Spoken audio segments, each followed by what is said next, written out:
Acá vemos una relación de este ligamento del núcleo a el ligamento a ser nombrado, al to be named.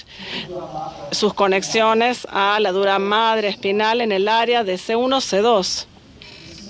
Acá podemos ver que este ligamento a ser llamado el to be named recibe fibras del ligamento del cuello y básicamente esto permite el tejido posterior, el borde posterior del ligamento al nucal, y luego se proyecta anterior y superiormente a el espacio axial, atlantoaxial, como podemos ver acá. Y acá lo podemos ver, la rotación de la columna cervical por este ligamento nucal se transfiere al sistema de la dura. Entonces acá encontramos también por investigación que el ligamento nucal y la conexión de la dura juega posiblemente un rol en los dolores de cabeza de origen cervicales.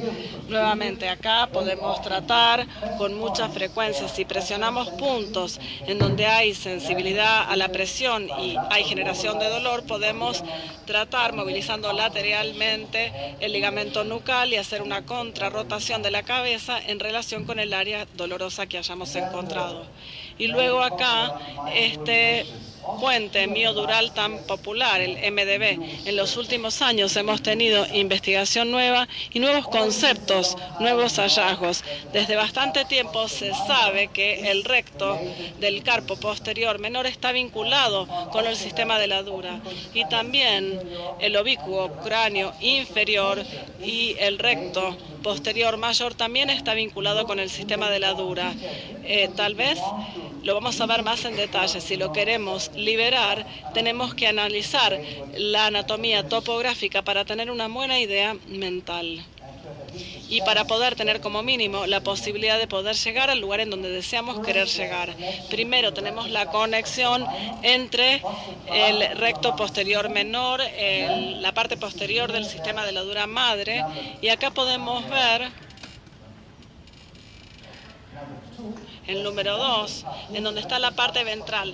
Acá tenemos el postero menor, el recto postero menor, y vemos cómo estos haces de fibra de colágeno delgados se meten en la parte ventral de este músculo posterior y convierte esto en haces espesos dentro del espacio atlanto-occipital, y luego se mete en la membrana posterior atlanto-occipital, se une a esta membrana, se fusiona en esta área y luego finalmente se une con la dura madre espinal de esta área. Entonces, esto es una buena conexión del tejido conectivo, el tejido muscular y la fascia, y también obviamente el atlas, el axis. Acá vemos acá, en este interespacio atlanto-occipital, tenemos fibras que corren anterior e inferiormente en la membrana atlanto-occipital posterior y se conecta con la dura.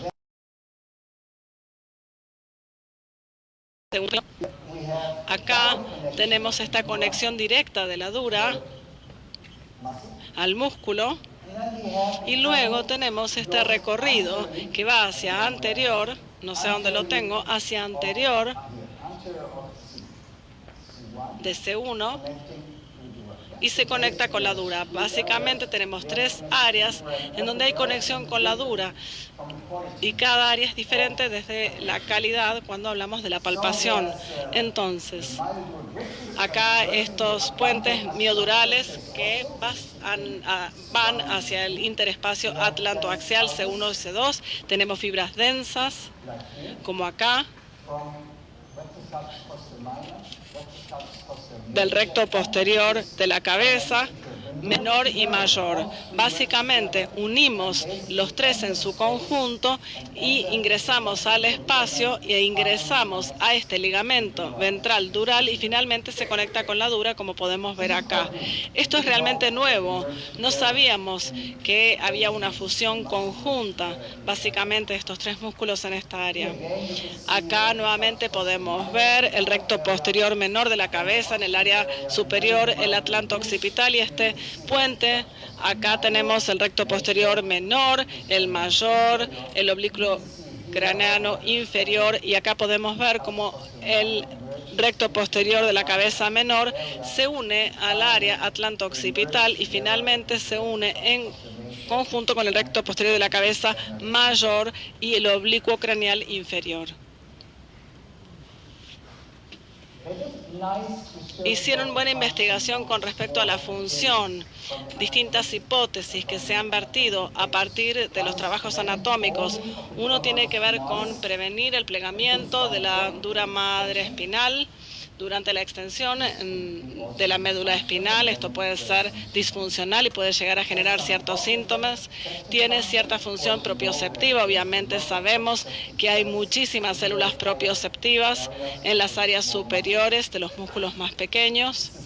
Se trata de una función sensoromotora, postural, controla la postura, tiene la integridad del espacio subaracnoideo y la cisterna cerebromedular, y también la hipótesis que este puente y la contracción del músculo suboccipital puede llegar a ser una fuente dinámica de la circulación del líquido cefalorraquídeo. Esta es una hipótesis de básicamente respecto de lo que nosotros pensamos al respecto. Y los cambios patológicos de este puente pueden llegar a causar cefaleas de tipo tensional crónicas o cervicogenéticas, y básicamente los músculos suboccipitales tensionadas pueden generar una transmisión al sistema de la dura, lo cual genera el síndrome de dolor de la dura, que hace que las fibras se enerven en el núcleo terminal espinal. Entonces, muchas funciones en esta área tan pequeña, en donde prácticamente ni siquiera podemos poner ni siquiera nuestros dedos. Y obviamente podemos tratar esta área, por ejemplo, el recto posterior de la cabeza menor en relación con el dura madre espinales. Este recto posterior de la cabeza básicamente permite esta flexión lateral, esta extensión, y tratamos de sentir básicamente la dura madre hasta llegar a esta área y generar esta conexión con el puente. Si tenemos más los músculos laterales, les sugiero que agreguen un poquito de rotación contralateral para poder llegar finalmente a esta área. Y hay un área que no se describió mucho. Es los ligamentos interespinales de la dura madre. Acá se pueden ver. Esta es una estructura fija, fibrosa, compuesta de refuerzos epidurales y vainas nerviosas, que entra el foramen intervertebral. Se puede ver acá, por ejemplo, la flexión de cabeza y cuello, como crea tensión, pero el efecto más importante es la flexión de la cabeza y la extensión del cuello, como se puede ver aquí, extensión del cuello y flexión de la cabeza. Esto crea un desvío cráneo-caudal muy fuerte de este ligamento que se puede observar acá. La función es la transferencia de la rotación cervical directamente al sistema de la dura. Hay algunos abordajes con los cuales ustedes ponen los dedos en esta zona y así crean una flexión cervical elevada y una baja extensión cervical, girando lateralmente de manera sutil, como se ve acá. También se ve pueden utilizar el balance dinámico de la tensión. Y también Forestier describió los opérculos en esta área libre del foramen intervertebral. Hay 4 opérculos, 1, 2, 3, 4, que conectan el hueso con la inserción de la dura. Se postuló que esto tiene una relación con el fluido cerebrorraquídeo, pero todavía no sabemos si esto es verdad y de ser así, cómo es. Y acabo de recibir un manuscrito de una investigación muy reciente sobre el ganglio. Hay una relación entre el líquido cefalorraquídeo, la dura madre espinal y cómo se comportan durante el latigazo cervical. Y yo sé que ustedes ven muchos de estos pacientes. ¿Y cuál es la relación con el ganglio dorsal?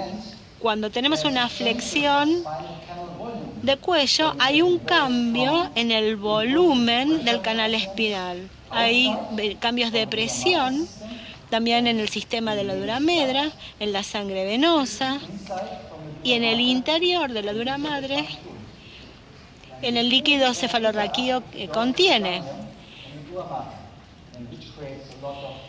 Todo esto genera numerosos síntomas que pueden ser muy problemáticos. Este proceso de latigazo cervical es un proceso de tracción que provoca presión negativa en los fluidos. La sangre venosa se dirige al canal a través del foramen. Entonces, por un lado tenemos un proceso con presión positiva y después tenemos la compresión del ganglio dorsal. Y lo que ha encontrado la investigación es que este proceso de tracción es fuerte y que crea tensión en el ganglio dorsal. Y en realidad, la deformación es mucho más eficiente cuando el proceso es regido por la presión negativa.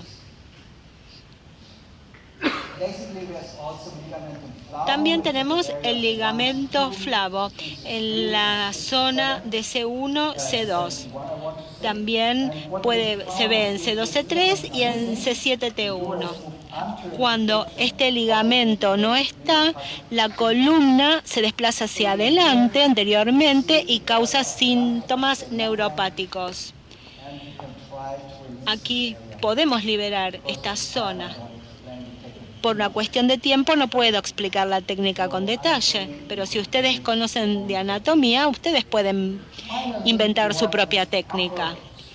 Y después tenemos estas inserciones superiores, Fue descritas en 1928. Acá están las inserciones. Bueno, seguro esto es repetido para ustedes. Primero tenemos una inserción en el foramen magno, al área atlanto-occipital que se ve en rojo, al área atlantoaxial, C1, C2, también al ligamento posterior longitudinal, al ligamento transversal del atlas y también a los ligamentos flavos entre C1, C2 y C2 y C3. Acá se puede ver cómo cada movimiento de la cabeza se transmite y se convierte en movimiento en el sistema de la dura, siempre que esté liberado.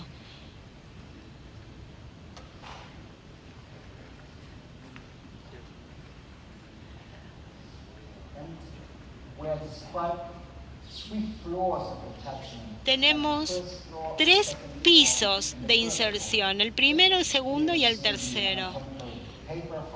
Este es el trabajo presentado por Lance. Y estos pisos se pueden liberar independientemente, colocando los dedos en el occipucio. Por ejemplo, podemos liberar el primer piso. Cada piso tiene sus propios puntos de liberación. Por ejemplo, en el área media podemos poner un dedo en el occipucio, otro en el axis, o aquí, una mano en el axis, otra mano lateralmente, en el borde inferior de la articulación atlantoaxial. O, para el nivel inferior, podemos enfocarnos en el área atlantoaxial. liberando uno a uno cada una de las inserciones. Para resumir, tenemos estas potentes inserciones a la dura madre, en la que podemos colocar los dedos. Tenemos el ligamento nucal, que es una estructura muy importante de conexión con la dura. También tenemos estos puentes que afectan los rectos posterior, mayor y menor de la cabeza, el ligamento longitudinal posterior, los ligamentos interespinales de la dura madre, el ligamento